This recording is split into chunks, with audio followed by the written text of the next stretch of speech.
नमस्कार दोस्तों, मैं हूं आपके साथ दिव्या। बिहार में लोकसभा चुनाव को लेकर राजनीति इतनी तेज हो गई है कि सभी दलों के नेता अपने अपने मुद्दों को लेकर जनता को लुभाने की कोशिश में जुटे हुए हैं।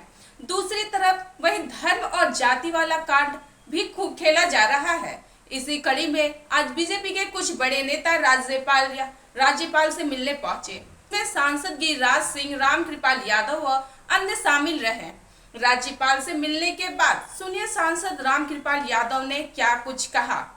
बोलिए सर। माननीय केंद्रीय मंत्री गिरिराज सिंह अपने संसदीय क्षेत्र के बेगूसराय के इलाकों में एक वर्ग और तबका जो असहज महसूस कर रहा है, उसकी परेशानी को माननीय महामहिम राज्यपाल जी के समक्ष एक प्रतिनिधिमंडल के साथ रखने का काम किया है। उनसे आग्रह किया है कि इस पर आप देखिए और न्यायपूर्ण कार्रवाई करिए, ताकि वहाँ के जो एक वर्ग और तबका है जो बहुत परेशानी में है, गुस्सा में है, आशंकित है कि उसके खिलाफ कार्रवाई की जाएगी। तो उन सब चीज़ों से मुक्ति दिलाने के लिए महामहिम राज्यपाल जी को कहा है कि आप हस्तक्षेप करिए और न्याय दिलाइए। किस वर्ग की बात हो रही थी? आखिर आपने वर्ग तबका की बात कही, तो कोई ना कोई वर्ग होगा ना जो परेशान होगा। अभी तो गिरिराज सिंह कहे हैं ना, आप जिक्र चलिए।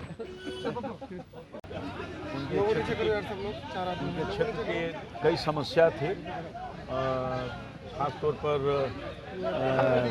जो परेशानी हो रही है उनके क्षेत्र में, महामहिम राज्यपाल जी को उस परेशानी से अवगत कराया और कहा कि आप इसको देखिए और न्याय करिए, और उसी के संदर्भ में अपनी पीड़ा लिखित और मौखिक देने का काम किया है। लगता है कि बिहार में ये सब चीज़ हो रही है, जब भी पर्व आता है तो निश्चित तौर पर जो उन्होंने बात कही है बेगूसराय के संदर्भ में खास तौर पर चिंता का विषय है, और हम चाहते हैं और सब लोग चाहते हैं कि इस चिंता से बेगूसराय की जनता को मुक्ति मिल जाए।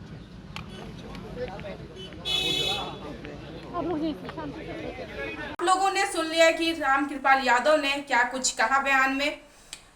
इस मुद्दे पे आपकी क्या राय विचार है, हमारी कमेंट बॉक्स में जरूर बताइएगा। आप देख रहे हैं इस वक्त मगही न्यूज़। नमस्कार।